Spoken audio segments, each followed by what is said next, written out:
الحمدللہ وحدہ والصلاة والسلام علی من لا نبی بعدہ اما بعد۔ محترم بزرگوں، دوستوں اور عزیزوں، معمول کے مطابق سب سے پہلے اللہ کا شکر ادا کریں کہ اللہ پاک نے ہم سب کو اپنا ایک فریضہ ادا کرنے کے لیے اپنے گھر میں جمع فرمایا ہے۔ کسی بھی عمل کے وقت جب نگاہیں اللہ کی ذات پر ہوتی ہے، اس کو بندہ اللہ کی توفیق سمجھتا ہے تو موت تک اس عمل پر استقامت بھی رہتی ہے اور اس عمل کے گھمنڈ میں کبھی زندگی میں نہیں پڑتا۔ ورنہ عمل کرتے وقت اگر نگاہیں اللہ کی ذات سے ہٹ گئی اور اس کو انسان نے اپنا کمال سمجھ لیا تو اس کے دو بڑے نقصان ہوتے ہیں۔ ایک تو نقصان یہ ہوتا ہے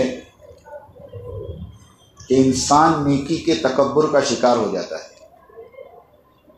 اور حضرت مولانا طارق منیر صاحب فرماتے ہیں مال کے تکبر سے زیادہ خطرناک نیکی کا تکبر ہے۔ اور دوسرا نقصان یہ ہوتا ہے کہ آدمی دوسروں کو حقیر سمجھنے کی حماقت کر بیٹھتا ہے، اور حدیث میں آتا ہے کہ کسی مسلمان کو حقیر سمجھنا اتنا بڑا گناہ ہے کہ اللہ موت سے پہلے بعض مرتبہ ایمان کو بھی سلب کر دیتے ہیں۔ اس لیے بہت ضروری ہے کہ ہم آئے نہیں ہیں بلکہ اللہ نے ہمیں لایا ہے۔ جو نہیں آ سک رہے، احمد آباد کے اندر بہت سارے بیچارے مسلمان ایسے ہیں جو جمعہ بھی نہیں پڑھ پا رہے، ہم ان کے لیے دعا کریں، وہ بھی ہمارے بھائی ہیں۔ سونے کا سکہ چاہے کیچڑ میں گر جائے مگر وہ سونا ہی رہتا ہے، اس کی قیمت کم نہیں ہوتی۔ میرا ایمان والا بھائی چاہے کتنے ہی گناہ میں ہو لیکن وہ ایمان والا ہے۔ جیسے سونے کے سکے کو کیچڑ سے نکال کر ایک لوٹا پانی ڈالنے پر وہ اپنی اصلیت پر آ جاتا ہے، ایسے ہمارا مسلمان اگر تھوڑی سی محنت کر کے اس کو اس گناہ کے اڈے سے نکال لیا جاوے اور توبہ کے پانی سے دھو لیا جاوے تو وہ اللہ کے نزدیک بہت قیمتی ہے۔ اس کے لیے سب سے پہلی بات تو میں ہر جمعہ میں یہی کرتا ہوں کہ ہمارے ہر عمل کے وقت ہماری نگاہ اللہ کی ذات پہ ہو، اپنے آپ کو کچھ نہ سمجھا جائے، بس میرا اللہ جب تک چلائے گا تب تک میں چلوں۔ ورنہ بڑے بڑے تیس مار خان کو اور بڑے بڑے، ہماری زبان میں کہتے ہیں نا، احمد آباد کی زبان میں، توپوں کو ہم نے گرتے دیکھا ہے، جو ایک زمانے میں مسجدوں کے کھوٹے تھے، آج مسجدوں میں اور مسجدوں کی چڑیاں چڑھنے سے محروم ہیں۔ اللہ ہم سب کی حفاظت کرے۔ دوسری بات یہ ہے دوستو، مجھے ایک بات اہم کرنی تھی۔ ایک حدیث ہے، اس کی تھوڑی سی خلاصہ اور تھوڑی سی باتیں میں آپ کے سامنے کر دوں۔ پیارے نبی صلی اللہ علیہ وسلم نے صحابہ سے پوچھا کہ بتاؤ مفلس کون ہے؟ اب ظاہری بات ہے، مجھے اور آپ سے بھی اگر کوئی سوال کیا جائے تو ہمارے ذہنوں میں جو نقشہ ہے مفلسی کا، ہم تو وہی بیان کریں گے کہ جس کے پاس مال نہیں ہے، جس کے پاس اسباب نہیں ہیں، جو کلاش ہے، پریشان حال ہے۔ تو بظاہر حالات کے اعتبار سے صحابہ نے وہی جواب دیا۔ تو میرے اور آپ کے آقا تاجدار مدینہ جناب رسول اللہ صلی اللہ علیہ وسلم نے جواب دیا کہ مفلس وہ نہیں ہے جس کے پاس مال نہ ہو، اسباب نہ ہو، بلکہ پیارے آقا نے فرمایا میری امت کا مفلس تو وہ ہے جو قیامت کے دن ڈھیروں ساری نیکیاں لے کر آئے۔ اللہ کے نبی کے الفاظ ہیں کہ اس کی نیکیاں اتنی زیادہ ہوگی کہ اگر وہ نیکیاں پہاڑ کے اوپر رکھ دی جائے تو پہاڑ دب جائے۔ آپ سوچیں، اس کے نام اعمال میں نہ جانے کتنی لاکھوں تہجد اور نہ جانے کتنے ہزاروں اور لاکھوں روزے اور کتنے صدقے اور خیرات اور کتنے عمرے اور حج، پتہ نہیں سب کچھ کیا ہوگا بیچارہ۔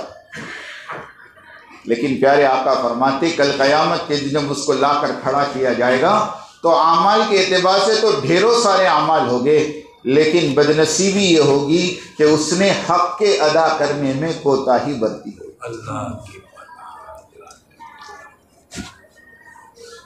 اس لیے ایک بات یاد رکھنا کہ حق کی کوتاہی کا گناہ عبادت بھرپائی نہیں کر سکتا۔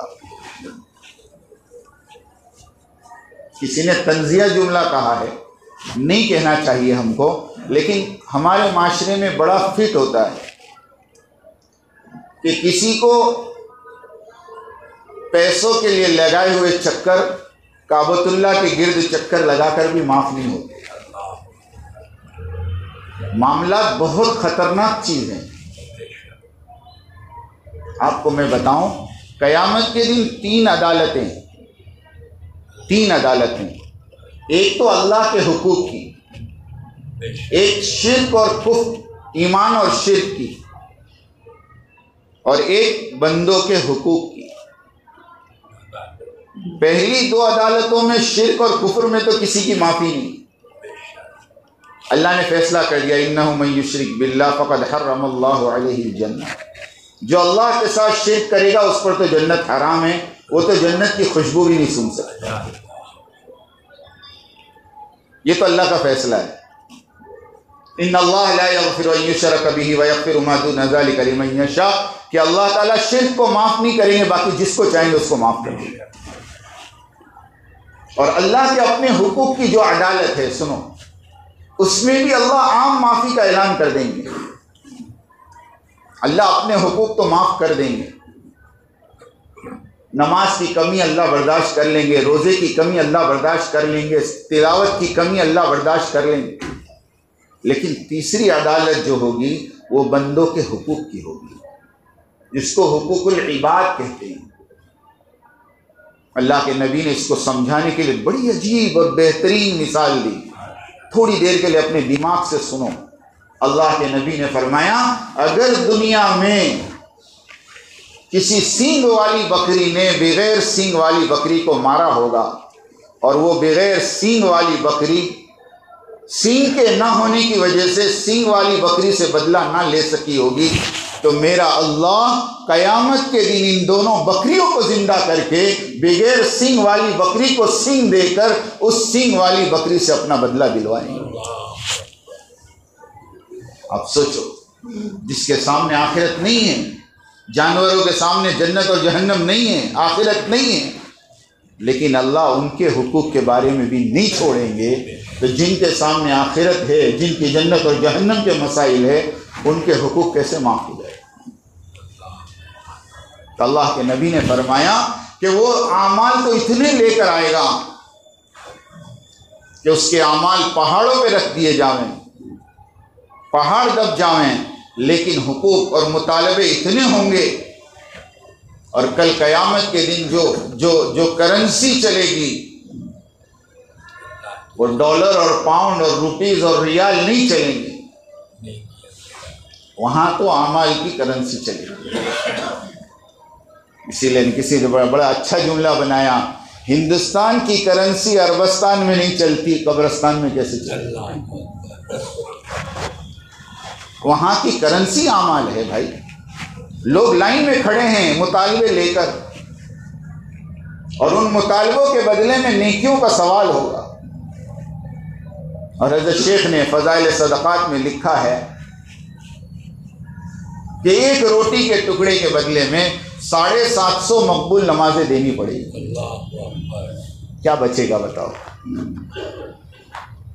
دیتے دیتے دیتے دیتے اعمال ختم ہو جائیں گے، مطالبے والے باقی رہیں گے، فرشتے پوچھیں گے اللہ اب کیا کریں، اعمال تو ختم ہو گئے، کرنسی تو ختم ہو گئی۔ اللہ رب العزت کا جواب آئے گا، اب ان مطالبے والوں کے گناہ اس پر ڈالے جا۔ میرے دوستو، یہ جملہ بڑا عجیب لگتا ہے، لیکن یہ حقیقت ہے کہ اس انسان کا کیا ہوگا جس نے زندگی میں کبھی زنا نہیں کیا، زندگی میں کبھی چوری نہیں کی، زندگی میں کبھی شراب نہیں پی، کبھی زندگی میں سود کا 1 روپیہ نہیں کھایا، لیکن حق ادا نہ کرنے کی وجہ سے دوسروں کے زنا، دوسروں کی شراب اور دوسروں کے سود کے گناہ اس پر پڑیں گے، اور اس کی وجہ سے اندھے منہ جہنم میں ڈال دیں گے۔ یہ پوری حدیث ہے، ہم بار بار سنتے ہیں اس کو، لیکن ہم دھیان نہیں دیتے۔ بعض لوگ ماشاءاللہ معاف کرنا، ارے بھائی تھوڑا بہت چلتا ہے، تھوڑا بہت نہیں چلتا بھائی۔ فَمَن يَعْمَلْ مِثْقَالَ ذَرَّةٍ خَيْرًا يَرَهُ وَمَن يَعْمَلْ مِثْقَالَ ذَرَّةٍ، ذرے کے برابر بھی خیر ہوگی اللہ قیامت کے دن تمہارے سامنے لائیں گے، اور ذرے کے برابر شر ہوگا وہ بھی تمہارے سامنے لائے گا۔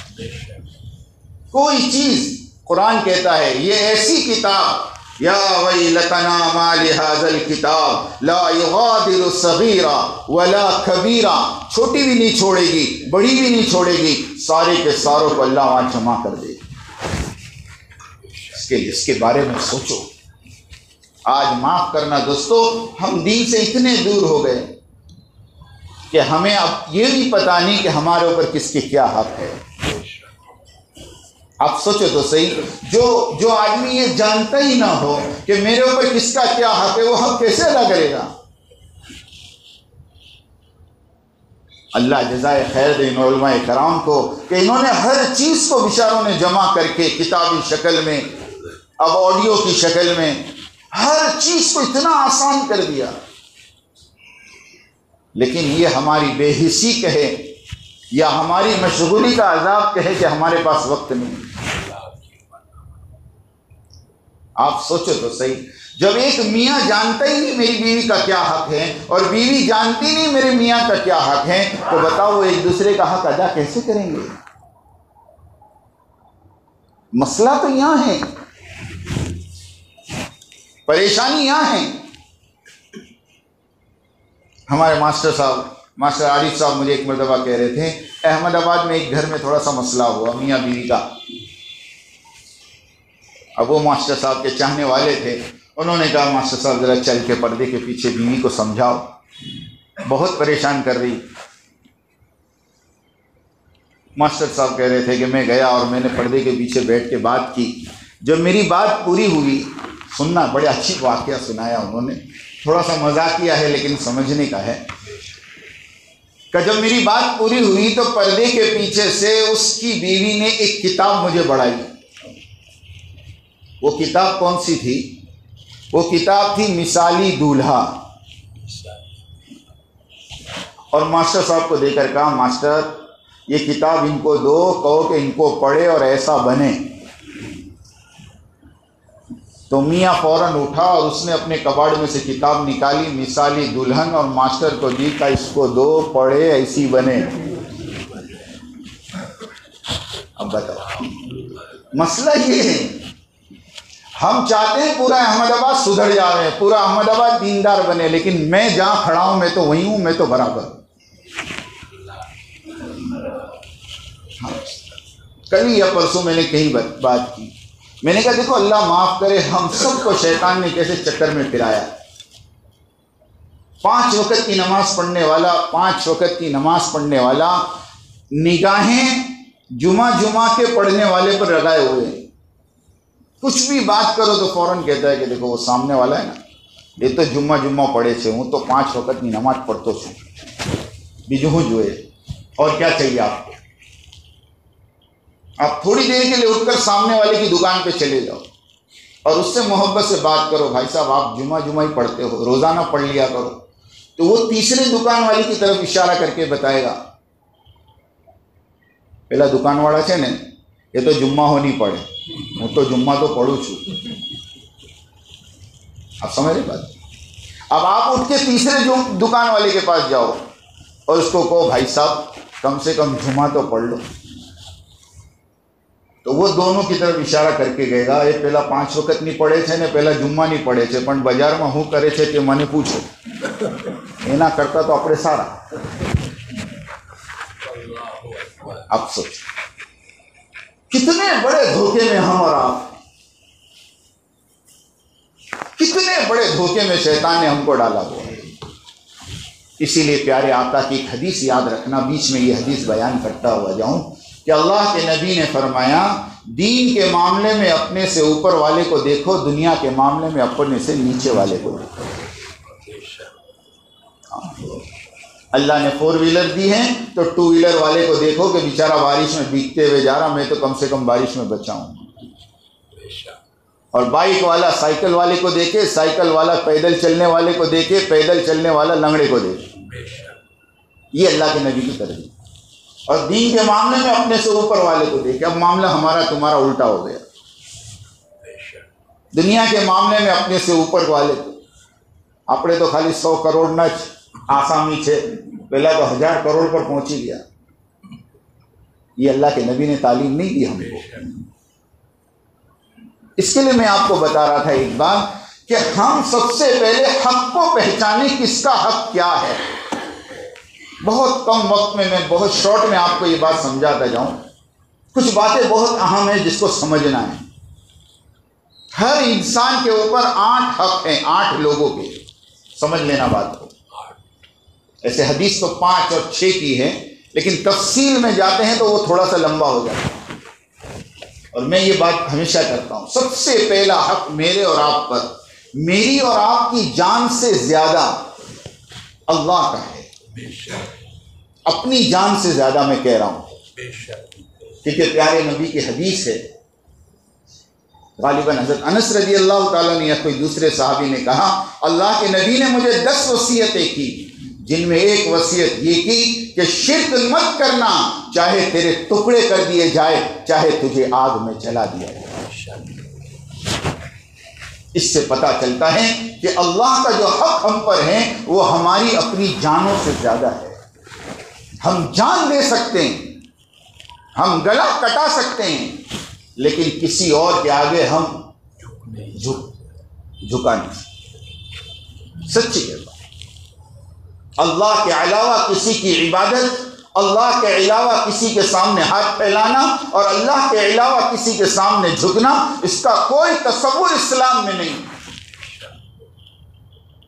سچی کہتا ہوں، ابھی تہوار گیا ہمارے سامنے ان کا، ہم نہیں سمجھ رہے کہ یہ چیز کیا ہے۔ ایک آڈیو میرے پاس آئی، اس میں اس آڈیو والے نے کہا بھائی یہ تہوار تو ہندوستان کا ہے۔ کس نے کہا؟ ایک بت کی پوجا کی شکل ہے کہ اس بت کا طواف کیا جائے، اور اتنا سب کچھ ہونے کے باوجود اور اتنے حالات کے دیکھنے کے باوجود 20 سال کی کارگزاری ہے کہ کئی مسلمان مرد نہیں، کئی مسلمان عورتیں شریک ہوئی۔ سچی کہتا ہوں۔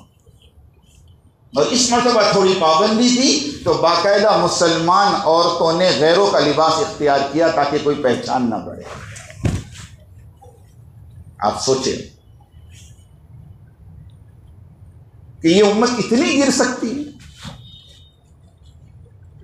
اس لیے میرے دوستو ایک بات یاد رکھیں، سب سے بڑا حق مجھ پر اور آپ پر اللہ کا ہے۔ یہ دل میں اللہ کے علاوہ کسی کی جگہ نہیں۔ حسن بصری رحمۃ اللہ علیہ کے پاس ایک عورت آئی اور آ کر یوں کہا کہ حضرت مجھے ایک فتویٰ لکھ کر دو، میرا ایک استفتاء ہے، اس کا جواب دے دیں اور میرے موافق میں، میرے حق میں جواب دیں۔ کیا فتویٰ لکھوانا چاہتی ہے؟ میرا شوہر دوسری شادی کرنا چاہتا ہے، میں چاہتی ہوں کہ آپ فتویٰ لکھ کر دے، وہ دوسری شادی نہیں کر سکتا۔ حسن بصری رحمۃ اللہ علیہ نے کہا اللہ کی بندی، قرآن کے خلاف حسن بصری کی قلم نہیں چل سکتی، وہ تیرا جو بھی مسئلہ ہو۔ اس نے بہت منت سماجت کی، گڑ گڑائی۔ حسن بصری رحمۃ اللہ نے کہا یہ ہو ہی نہیں سکتا، جس کی اجازت قرآن اور شریعت دیتا ہو۔ حسن بصری کون ہوتا ہے اس اجازت کو سلب کرنے والا؟ وہ روتی دھوتی اور جب وہ جانے لگی تو اس نے حسن بصری رحمۃ اللہ علیہ سے بڑا عجیب جملہ کہہ کر گئی، یوں کہا کہ حضرت اللہ کا حکم مانے ہیں، ورنہ میں اپنے چہرے پر سے نقاب ہٹا کر بتاتی کہ میں کتنی خوبصورت ہوں، اور مجھ جیسی خوبصورت عورت کے ہوتے ہوئے ایک مرد کو کیا ضرورت ہے کسی دوسرے کی طرف نگاہ اٹھانے کی۔ یہ سنتے ہی حسن بصری رحمۃ اللہ علیہ بے ہوش ہو گئے۔ عورت تو چلی گئی، تھوڑی دیر کے بعد افاقہ ہوا، مریدوں نے پانی چھڑکا، حضرت کو افاقہ ہوا، اٹھ کے بیٹھے۔ کسی خاص مرید نے جو کیا بولتے ہیں کلوز ہوتے ہیں اور بلا جھجک بات پوچھ لیتے ہیں، انہوں نے پوچھ لیا کہ حضرت ایک عورت کی خوبصورتی کا سن کر آپ بے ہوش؟ سمجھ میں نہیں آئی بات؟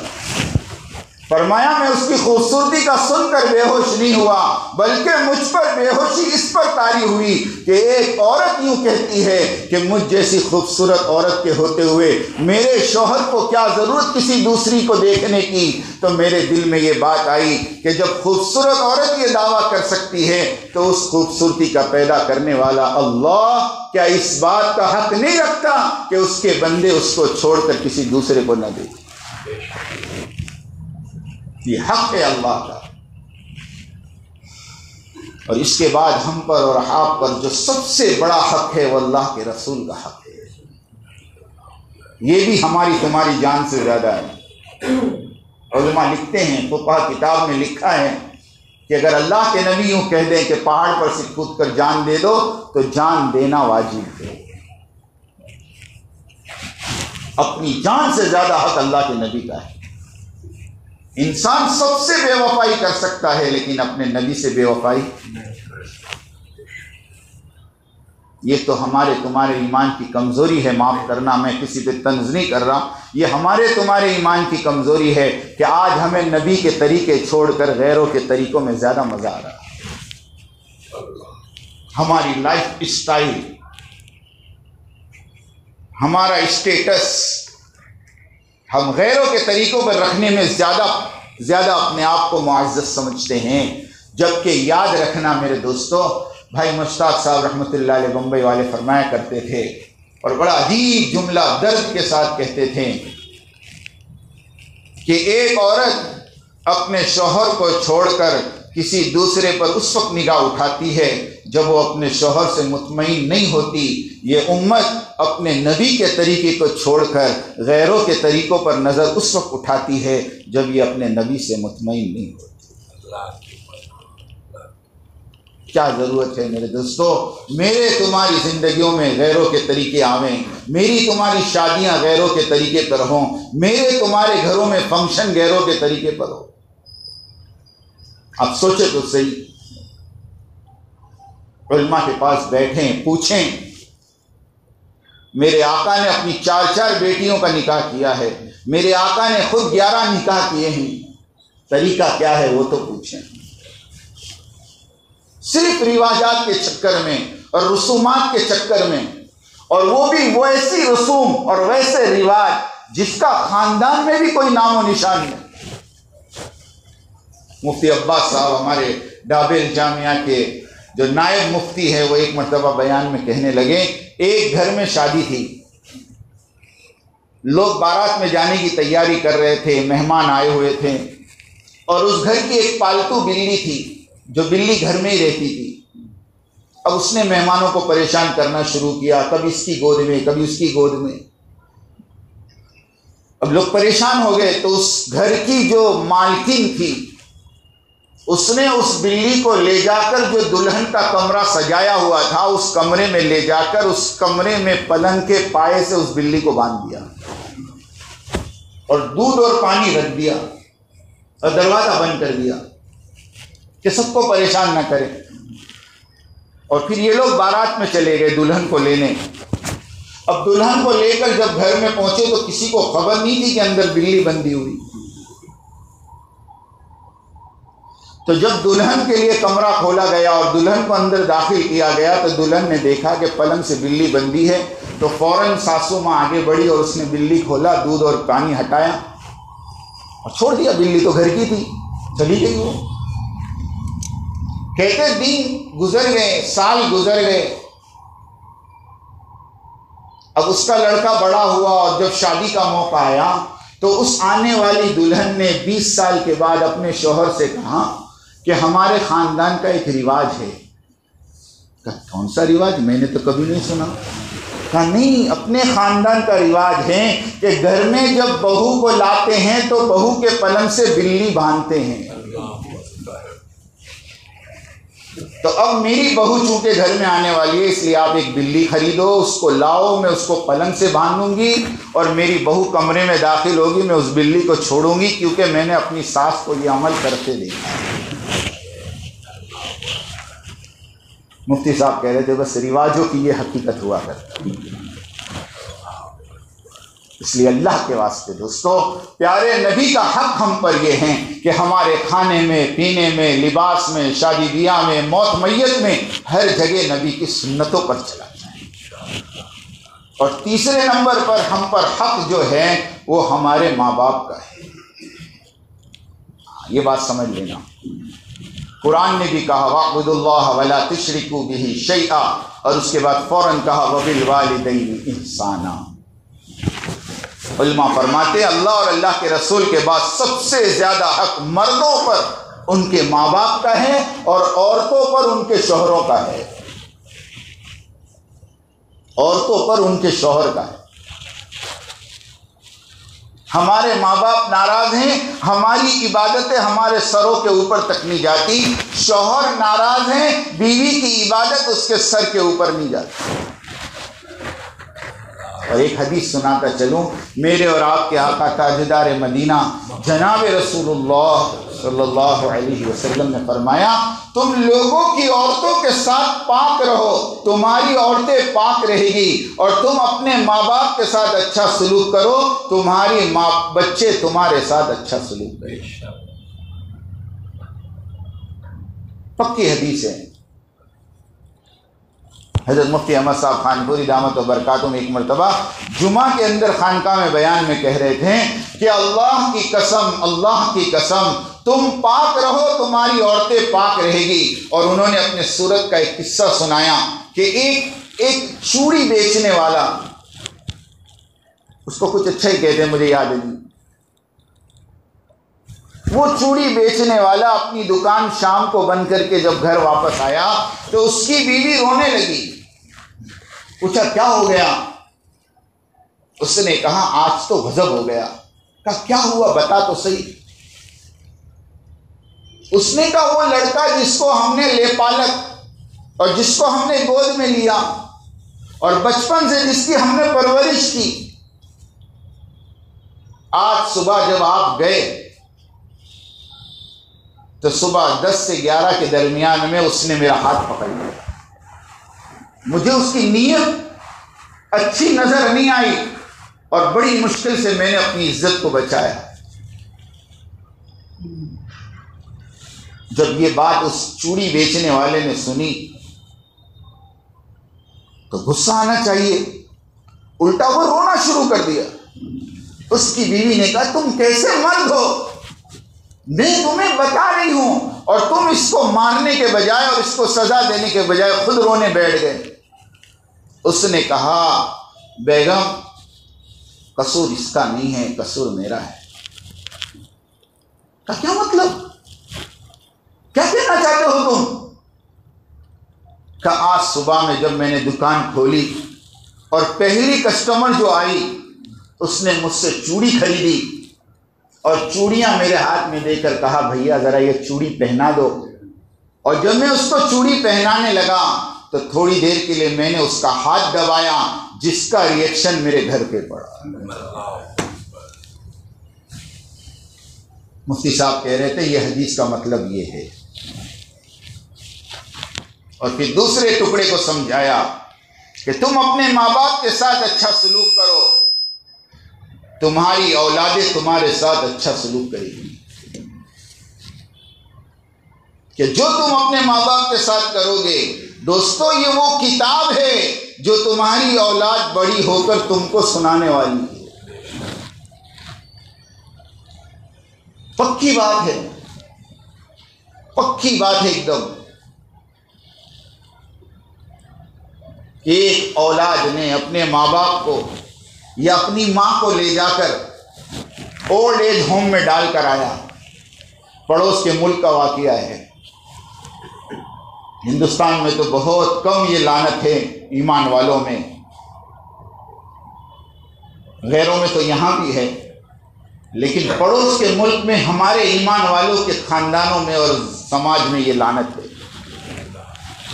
بیویوں کے کہنے پر ماں باپ کو لے جا کر اولڈ ایج ہوم میں ڈال دیتے ہیں۔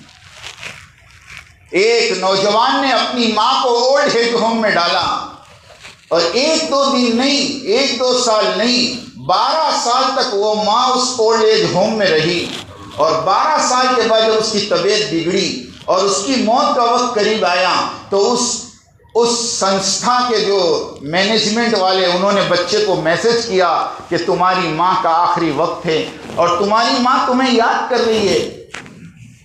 بچہ اپنی بیوی کو اور اپنے بچوں کو لے کر اس ہوم میں پہنچا، اور حقیقت میں دیکھا ماں ایک دم آخری اسٹیج پر ہے۔ اس نے ماں سے کہا اماں کوئی آخری خواہش ہو تو بتاؤ۔ تو اس ماں نے کہا بیٹا میری آخری خواہش یہ ہے کہ جس کمرے میں میں نے 12 سال گزارے ہیں اس کمرے میں پنکھا نہیں ہے، تو اس کمرے میں پنکھا لگوا دے۔ بچے کو بڑی حیرت ہوئی، اماں 12 سال سے تو نے کبھی مجھے نہیں کہا پنکھا لگانے کو، اب تو جا رہی ہے، تو اس کمرے میں پنکھا لگوا کر کیا کرنا چاہتی ہے؟ تو اس ماں نے روتے روتے کہا بیٹا میں نے تو اس کمرے میں بغیر پنکھے کے 12 سال گزار دیے ہیں، لیکن جب تیری اولاد تجھے یہاں لا کر چھوڑے گی تو بغیر پنکھے کے نہیں رہ سکتا، تو ابھی سے انتظام کر لے۔ اس لیے میں تو کہتا ہوں ماں باپ کے ستانے والوں تیار رہو، وہی سلوک تمہاری اولاد تمہارے ساتھ کرنے والی ہے۔ بلکہ علماء کرام بھی بیٹھے ہیں، سب جانتے ہیں کہ ماں باپ کی نافرمانی کبیرہ گناہ ہے، اور یہ ایسا گناہ ہے جو بغیر توبہ کے معاف نہیں ہوتا۔ یہ ایسا گناہ ہے کہ بعض مرتبہ اللہ ناراض ہو جاتے ہیں تو موت سے پہلے اللہ ایمان بھی سلب کر دیتے ہیں۔ کہ صحابی رسول ہیں جن کا مقابلہ کوئی نہیں کر سکتا۔ سنو یہ واقعہ، بڑا سیرت کا عجیب واقعہ ہے۔ صحابی رسول ہیں اور ان کے انتقال کا وقت ہے، نبی موجود ہے، نبی کا زمانہ موجود ہے، خیر امتی قرنی، بہترین زمانہ میری امت کا میرا زمانہ ہے۔ اس زمانے کا ایک صحابی رسول کا انتقال ہو رہا اور ان کو کلمہ پڑھایا جا رہا، اور وہ کہہ رہے میری زبان پر قفل لگا ہوا ہے اور مجھ سے کلمہ نہیں پڑھا جا رہا۔ حالات کی تحقیق کی، اللہ کے نبی دوڑے ہوئے آئے اور تحقیق کرنے پر معلوم ہوا کہ ان کی ماں ان سے ناراض ہے۔ ماں کو بلایا، کہا بیٹے کو معاف کر دے۔ سنو ماں کیا کہنے لگی۔ اس کی ماں نے کہا کہ میرا بیٹا القمہ صائم النہار ہے، قائم اللیل ہے، رات بھر نماز پڑھتا ہے، دن بھر روزہ رکھتا ہے۔ کہا پھر اماں تو ناراض کیوں ہے؟ کہا بس بات اتنی سی ہے کہ میری بات اور اس کی بیوی کی بات جب سامنے آتی ہے تو یہ میری بات کو جھڑک دیتا ہے اور بیوی کی بات کو مان لیتا ہے۔ سب سے بڑا مسئلہ میرے تمہارے گھروں کا ہے۔ میں نے کبھی ایک جگہ مستورات میں کہا کہ دیکھو ساس بہو کا جھگڑا کوئی ذاتیات کا جھگڑا نہیں ہے۔ آپ سمجھو میری بات کو، آپ کبھی اس پر ریسرچ کرنا کہ ہمارے گھروں میں جو ساس بہو کے جھگڑے ہیں وہ ذاتیات کے جھگڑے نہیں، کوئی ذاتی دشمنی نہیں ہوتی بہو سے۔ مہتائی جمی صاحب اپنے بیان میں ایک مرتبہ کہنے لگے اللہ معاف کرے، اللہ نے انسان اور ساس کی فطرت ہی ایسی بنائی، کتنی بھی نیک ساس ہو، مصلی پہ بیٹھنے والی، تسبیح پڑھنے والی، تلاوت کرنے والی، تعلیم کے حلقوں میں جانے والی، لیکن اس کی فطرت ہے کہ جب اس کے سامنے ساس آتی ہے نا تو اس کے روئے میں سے زہر ٹپکتا ہے، اور جب تک اس کو ذلیل نہیں کر لیتی اس کے دل کو سکون نہیں ملتا۔ اس کے خاندان والوں کو گالیاں دینا یہ اپنا ذاتی حق سمجھتی ہے۔ یہ وہاں تجمی صاحب کی زندگی۔ لیکن میں نے مستورات کے بیان میں کہا، میں نے کہا آپ کبھی ریسرچ کرو، یہ کوئی ذاتیات کا جھگڑا نہیں ہوتا۔ جھگڑا صرف اس کا ہوتا ہے کہ ایک عورت 20-25 سال سے اکھے گھر کو مینج کی ہوتی ہے اور بہو آ کر اس کا وہ حق چھیننا چاہتی ہے۔ ارے بولو یہی مسئلہ ہے۔